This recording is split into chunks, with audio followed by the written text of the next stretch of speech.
आमच्या जनसेवा पक्षातर्फे उमेदवार असणार आहे नाव घ्या.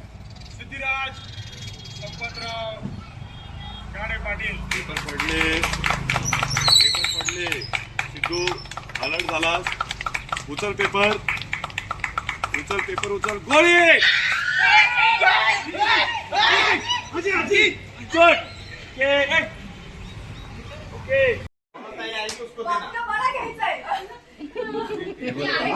विचार कर ना, तू घेऊन आली सिद्धिराज तुम्ही बाहेर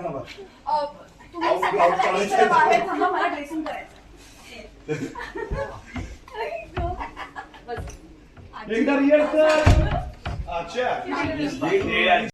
हॉस्पिटलमध्ये नेलं असतं ना, डॉक्टरांनी पोलीस केस करायला सांगितली असती आणि सगळीकडे चर्चेला कारण मिळालं असतं. संपतराव पाटील घाबरले असं लोकांनी अर्थ काढला असता.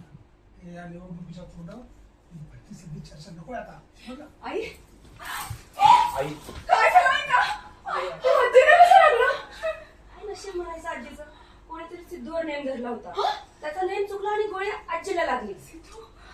जखमी झाले. सिद्धिराजवर नेम धरला? कोणी? सिद्धिराज भावना शांत हो. मला काही झालेलं नाही. शांत हो. सांगायची पद्धत झाली. सिद्धिराजवर कोणी नेम धरला? कोणी केलंय सगळं? भावना मी सांगतो ना ग, टेन्शन नको घेऊस. यामागे कोण होतो हे सगळं आपण शोधून काढूस. अरे डॉक्टरना फोन केलाय का? आई दादाने कॉल केला. तू नको काळजी करू, शांत राहा प्लीज.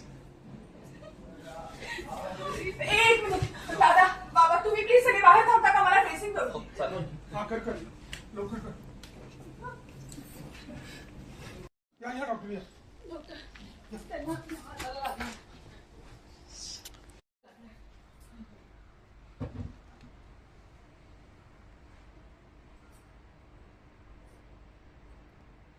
काय झालं डॉक्टर? काय सिरियस नाही ना? हे ड्रेसिंग कोणी केलंय? मी केलं. बरं केलं. रक्तप्रवाह थांबवणं गरजेचं होतं. रोज असंच ड्रेसिंग बदलत राहा. आणि जखम तशी खोलवर नाहीये, त्याच्यामुळे घाबरण्याचं काहीच कारण नाहीये. मी काही गोळ्या लिहून देते, तर त्यांना लवकर घेऊन येईल.